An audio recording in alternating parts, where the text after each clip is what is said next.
Hello and welcome back to my RC channel. I'm AndyRC and today I'm going to be taking a look at the RunCam 5 Orange. Or should I say the RunCam 6, because despite looking like the RunCam 5, it's a completely different camera in every way. I have a feeling that they wanted to keep the number 5 going, seeing as there is a Session 5 shaped gap in the market. I think it's a bad call though, because if you already have a RunCam 5, it looks like they've just painted it orange, which isn't true, although it being orange does make it easier to find if it's been thrown out in a crash. The way you use it is the same though, so it's a long press to turn it on and then a single press to stop and start the recording. And to change any of the settings, it's 2 short presses of the button and the LED on the camera will turn blue, where it's expecting a QR code. And I have to say, it reads the QR code much faster than the first version. And I haven't had any lockups either, so there's been no need to press the reset button. If you open up the app and select the RunCam 5 Orange, you can see that there is a load of different settings.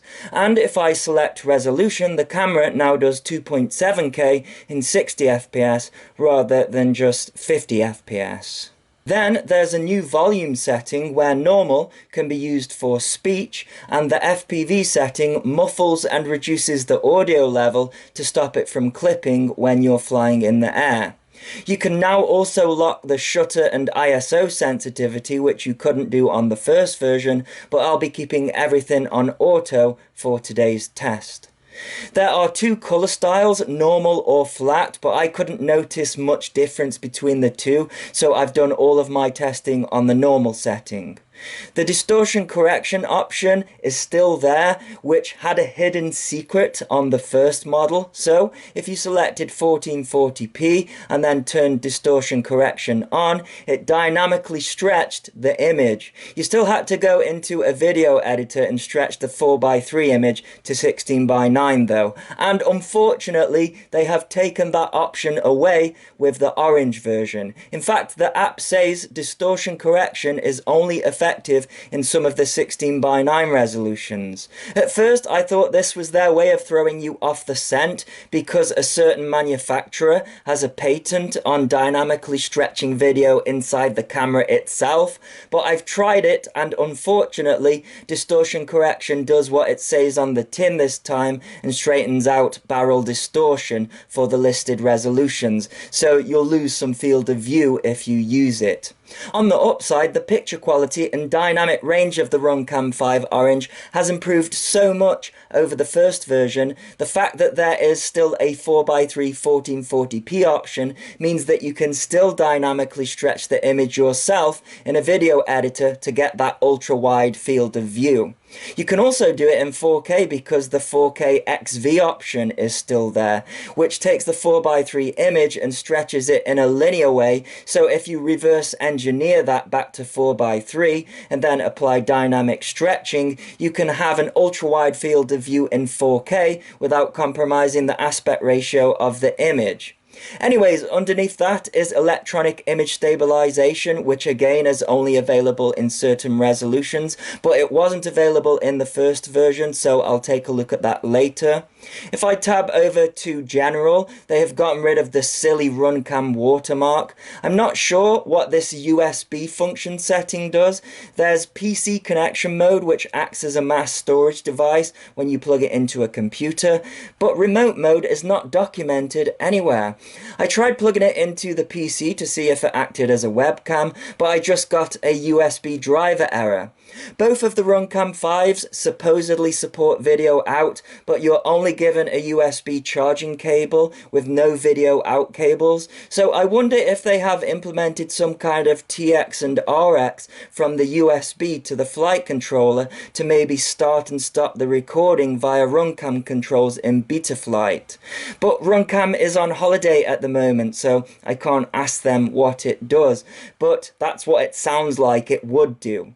When it comes to saturation, contrast and sharpness, they've changed it from a numerical setting to low, medium and high. Setting the saturation to low has more of an effect than the color style option, so if you're wanting to color grade, I'd say it's better to use the saturation setting. The low light option doesn't seem to have much effect, however the orange edition performs much better in low light than the first edition in general. So to save the settings to the camera, you press apply, which creates the QR code, and then you point it at the camera until it beeps and the LED turns green.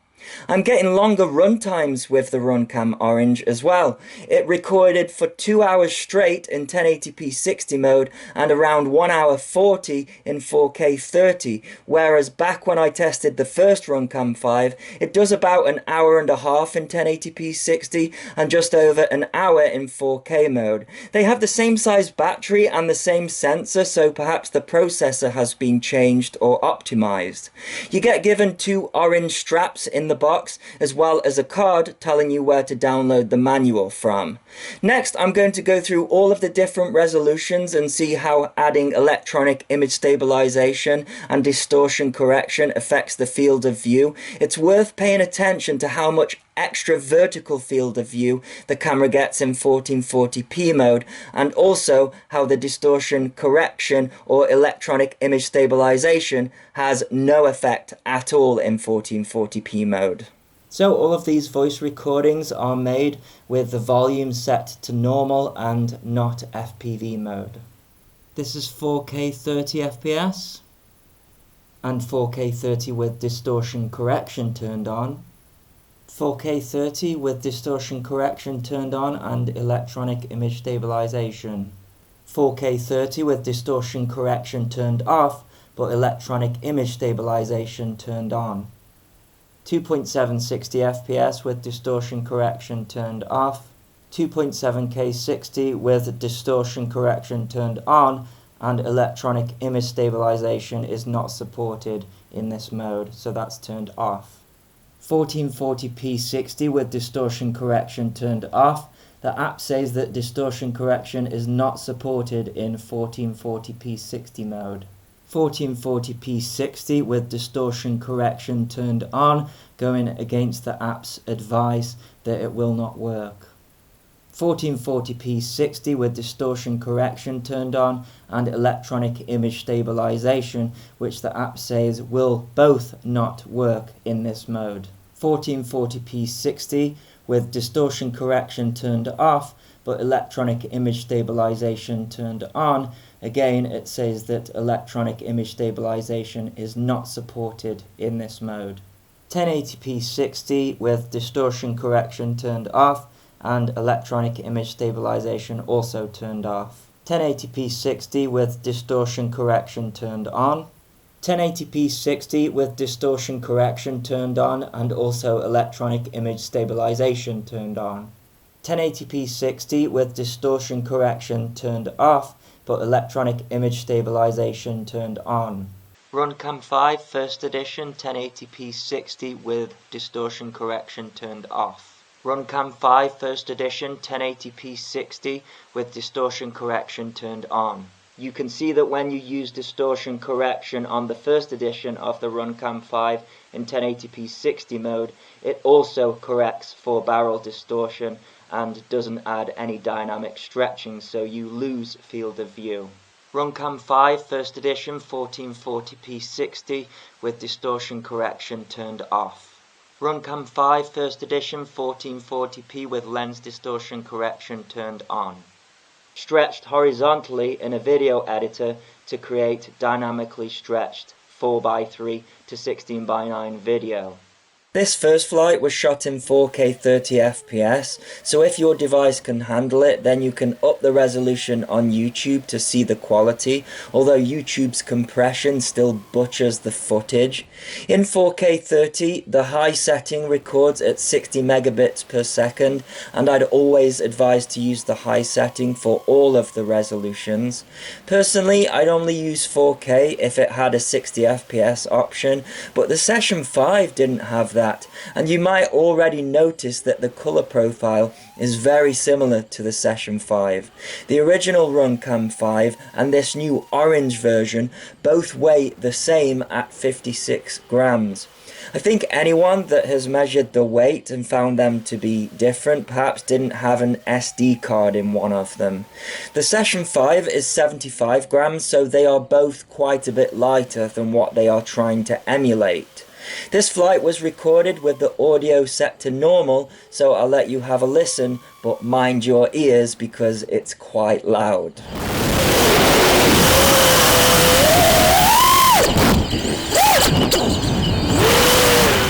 So I'd say that's pretty unusable, but in general, I'm really impressed with how this camera is performing when it comes to the picture quality, the dynamic range, and I'm not seeing any jello on the sunniest day that we have had for a long time, whereas the first edition struggled with that when I tested it. This next clip was shot in 4K 30 with image stabilization turned on. I didn't bother adding distortion correction, although it seems that you don't lose any more field of view when EIS and distortion correction is turned on at the same time, but unfortunately I think that the stabilization is doing more harm than good.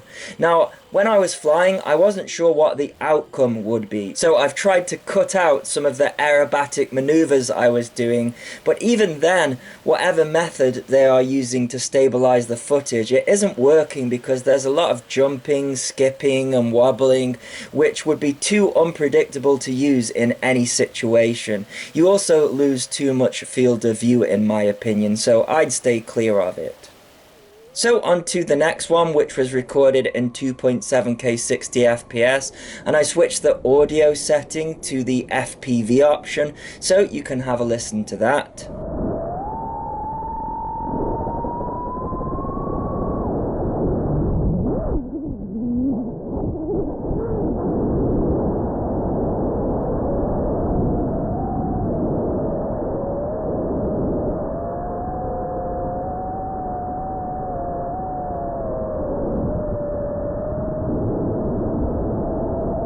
It's definitely an improvement, but it's not a patch on the audio quality from the session, so let me know what you think in the comments, whether it would be usable or not for yourself.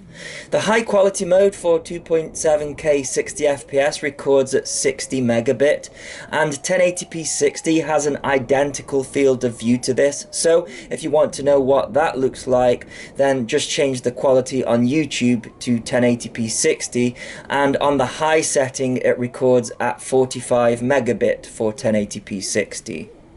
After that, I tried 1080p 60 with image stabilization turned on. You can't use image stabilization in 2.7K mode, and I think the results were slightly better than 4K 30 due to the extra frame rate, but again the footage randomly skips and you lose a lot of field of view, so in general I don't think I would recommend it. But to be fair, the image stabilization on the Session 5 wasn't that great either, and nobody I know ever used it, so for the price, the RunCam 5 Orange is performing really well.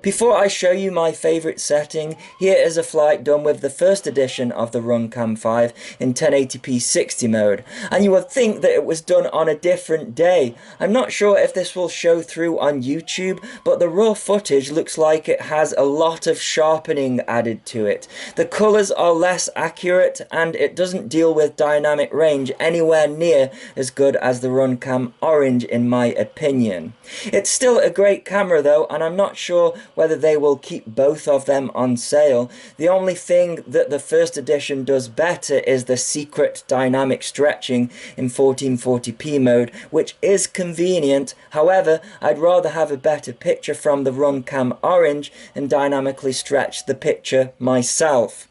Speaking of which, here is my favourite 1440p 60 FPS setting, which is natively 4:3, but it's usually not long until I've dynamically stretched it, so that I can retain that vertical field of view, but at the same time keep the correct aspect ratio in the centre of the screen, resulting in the widest field of view that you can get with this camera. It records at 40 megabit on the high setting, which is the lowest data rate compared to all of the other resolutions. However, the Session 5 records 1080p at 35 megabit with its image dynamically stretched, so there is some headroom in there to retain the quality when you reprocess it. And I think if you were to show me this footage without the audio, I'd say that it was from a Session 5. By the way, the model that I'm flying is the Emax Buzz, and the props do slightly get in shot if you're wondering why you're sometimes seeing red at the bottom corners of the image. You don't get that with the other 16:9 resolutions, as the top and the bottom of the image gets cropped off by quite a bit, but you could see that as a good thing. And after this clip, I did another flight in 1440p mode, but with the saturation set to high, and you can notice it a little bit, but it's very subtle. I really think their intention with this camera was to make the picture look like a Session 5 as much as possible, so any setting change you make won't be that significant.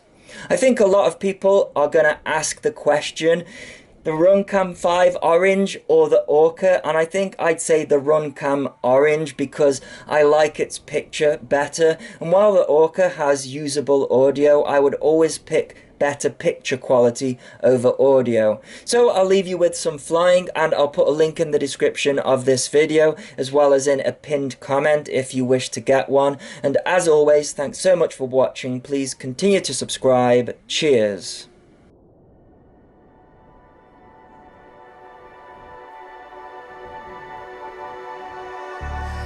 Wishing that I could run away with you.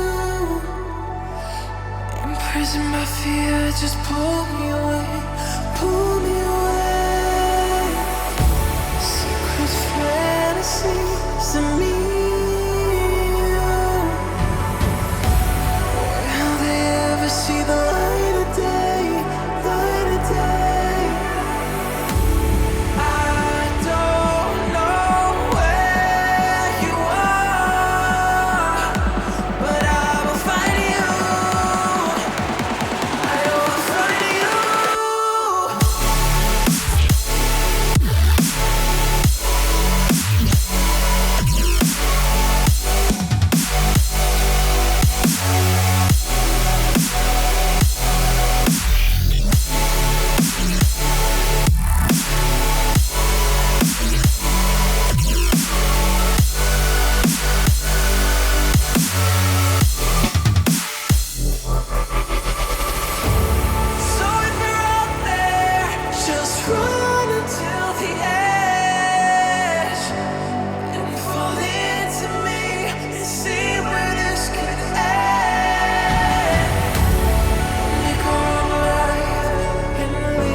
Fears and my fear just pull me away, pull me away.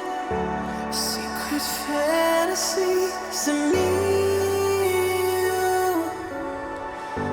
Will they ever see the light?